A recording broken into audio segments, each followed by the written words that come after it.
ഇതിലൊരു ഹരാസ് ചെയ്യുന്ന രീതിയിലായിരുന്നോ പോലീസിൻ്റെ ഒന്നുമില്ല. ഒരു വർത്താനമൊക്കെ പറഞ്ഞ് അപ്പം ഞാൻ ചോദിച്ചു ഞാൻ വന്നത് നീ അറിഞ്ഞോ? അപ്പം നിൽക്കവ് പറഞ്ഞത് ഞാൻ ടി വിയിൽ കണ്ടു. അപ്പം ഞാൻ ചോദിച്ചു അവിടെ ടി വി ഒക്കെ കണ്ടുകൊണ്ടിരിക്കുകയായിരുന്നോ?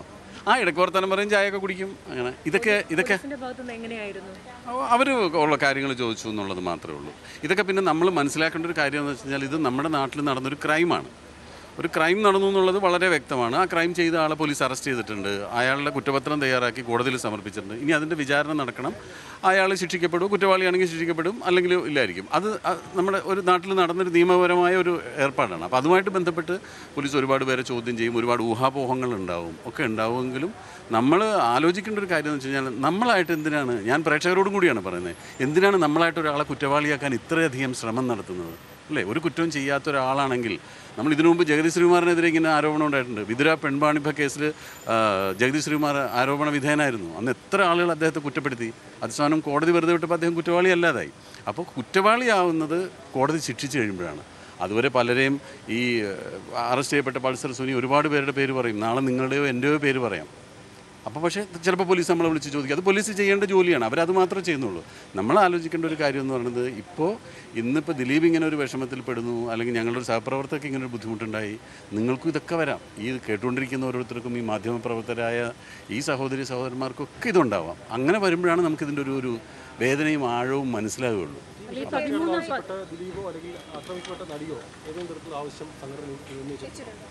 ഇല്ല, സംഘടനയിലൊന്നും വെച്ചില്ല. ഇന്നിപ്പോൾ സംഘടന മീറ്റിംഗ് നമ്മൾ നടക്കാൻ പോകല്ലേ.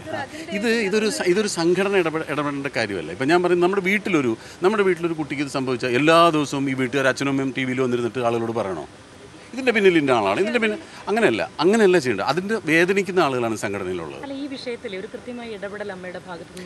എങ്ങനെയാണ് അമ്മ ഇടപെടേണ്ടത്? ഞാൻ നേരത്തെ പറഞ്ഞില്ല, ഇതൊരു ക്രൈമാണ്. ഇടപെടേണ്ടത് പോലീസാണ്. ഇവിടുത്തെ ലോ ആൻഡ് ഓർഡറാണ്. അവരിടപെടുന്നുണ്ട്, അവരതിൻ്റെ കുറ്റവാളിയെ അറസ്റ്റ് ചെയ്തിട്ടുണ്ട്, കോടതിയിൽ വരുന്നുണ്ട്. അമ്മ എല്ലാ ദിവസവും നിങ്ങളെന്താ പറയുന്നത്? ദിവസവും രാവിലെ വന്നിട്ട് ടി വിയിൽ ഇരുന്നിട്ട് ഇങ്ങനെ മാറ്റിമറിച്ചും പറയുക. എല്ലാ ദിവസവും ഫേസ്ബുക്കിൽ സോഷ്യൽ മീഡിയയിൽ ഒരുപാട് പേര് പറയുന്ന വിടുവാത്തരമാണ്. നമ്മൾ ട്രെയിനിൻ്റെ വാതിലിൽ പണ്ട് വൃത്തിയോടെ എഴുതി വെക്കുന്നത് പോലെ ഓരോരുത്തർ തോന്നുന്നത് എഴുതുന്ന ഒരു മേഖലയാണ് സോഷ്യൽ മീഡിയ. അതിനൊന്നും അതിന് താരസംഘടനയിലെ അംഗങ്ങൾ എവിടെ പറഞ്ഞു? ടി വിയിൽ വന്നിരുന്ന് പറഞ്ഞു. സലീം കുമാർ പറഞ്ഞു, സലീം കുമാർ തന്നെ മാപ്പും പറയേണ്ടി വന്നു. അപ്പോൾ അങ്ങനെ ആവശ്യമില്ല.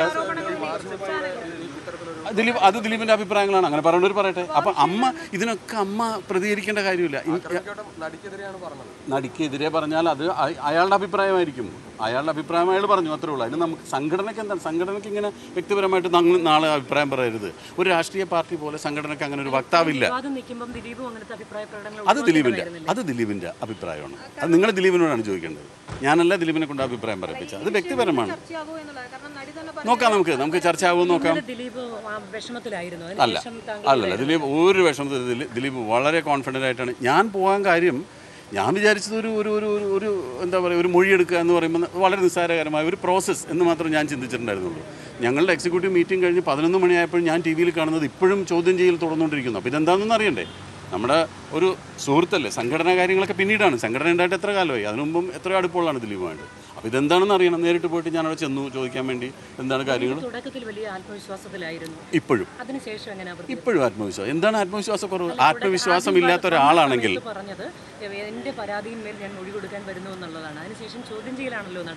അത് ഈ മൊഴിയെടുക്കലും ചോദ്യം ചെയ്യലൊക്കെ പറഞ്ഞാൽ ചില ടെക്നിക്കലായിട്ട് ചില വേർഡുകളാണ്, അത്രേ ഉള്ളൂ. ഇപ്പോൾ ബന്ധപ്പെട്ട മൊഴിയെടുക്കൽ അല്ലെങ്കിൽ ചോദ്യം ചെയ്യൽ എന്ന് പറഞ്ഞാൽ എന്താണ്? പോലീസ് കുറേ കാര്യങ്ങൾ ചോദിക്കും, അത് തന്നെയാണ് മൊഴിയെടുക്കൽ. അപ്പോൾ ദിലീപിൻ്റെ മൊഴി രേഖപ്പെടുത്തും, അത്രേ ഉള്ളൂ. അതിനകത്തൊരു വേറെ നമ്മൾ ഉദ്ദേശിക്കുന്ന പോലുള്ള ഒരു പീഡനമൊന്നും അതിനകത്തില്ല.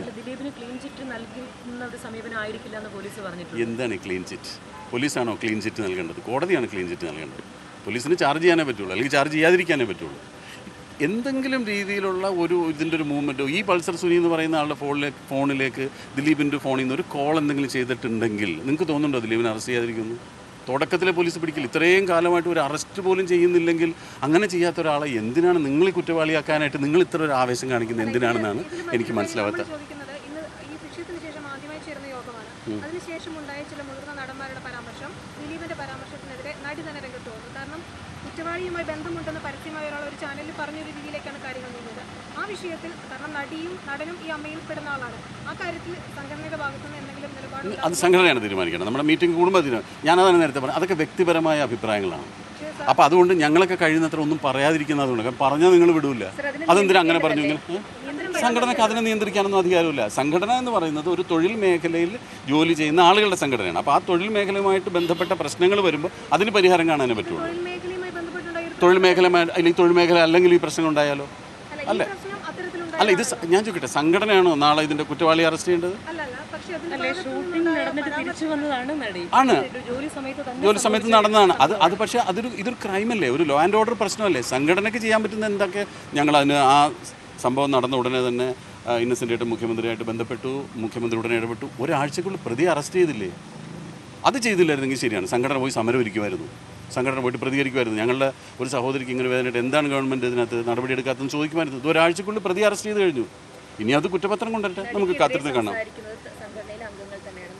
അതാ ഞാൻ പറഞ്ഞത്, അത് വ്യക്തിപരമായ അഭിപ്രായമാണ്, സംഘടനയുടെ അഭിപ്രായമല്ല. അതിന് അങ്ങനെ നിയന്ത്രിക്കാൻ പറ്റുമോ? എല്ലാ ദിവസവും സംഘടന പോയിട്ട് ഇയാളുടെ കാലത്ത് വായു മൂടി കിട്ടുമോ? അല്ലെങ്കിൽ എന്ത് പറയണം? അതല്ല, ഒരു ഞാൻ പരസ്യ പ്രശ്നം ഒഴിവാക്കാൻ പറഞ്ഞിട്ടുണ്ട്, അത് പറഞ്ഞിട്ടുണ്ട്. അല്ല അല്ലല്ല, പരസ്യ പ്രസ്താവന അത് വ്യക്തിപരമായ കാര്യങ്ങൾക്കാണ്. നമുക്ക് പോയിട്ട് സംഘടന വിലക്കാൻ പറ്റില്ല. ഇപ്പം നിങ്ങൾക്കുള്ളതല്ലേ സംഘടന. ചർച്ച ചെയ്യില്ല എന്ന് പറഞ്ഞ് ആദ്യം പറഞ്ഞ നിലപാടിൽ നിന്നും മാറി വൈകിട്ട് ഈ വിഷയം എക്സിക്യൂട്ടീവ് ചർച്ച ചെയ്യുന്ന അവസ്ഥയിലേക്ക് മാറിയിട്ടുണ്ട്. ഇന്ന് നല്ലപോലെ ചർച്ച ചെയ്യുന്നു. ചർച്ച ചെയ്യാതിരിക്കാൻ പറ്റില്ല, കാരണം ഇത് മെമ്പേഴ്സ് എല്ലാവരും ഇതിനെപ്പറ്റി നമ്മൾ വേവലാതിപ്പെടുന്ന ആളുകളാണ്. എന്നെ മാത്രം പിടിക്കണ്ട, വേറെ ഇഷ്ടംപോലെ ആളുകളുണ്ട്, ഒഴിവായി പോകും. ഞാൻ ഇങ്ങനെ ചോദിച്ചാൽ മറുപടി പറഞ്ഞുകൊണ്ടിരിക്കും. അപ്പോൾ വേറെ ആൾ മിസ്സാകുമ്പോൾ നിങ്ങൾക്കാണ്. എന്തായാലും നമുക്ക് സംഘടന മീറ്റിംഗ് ആയിട്ട് കാണാം എല്ലാവർക്കും. Thank you.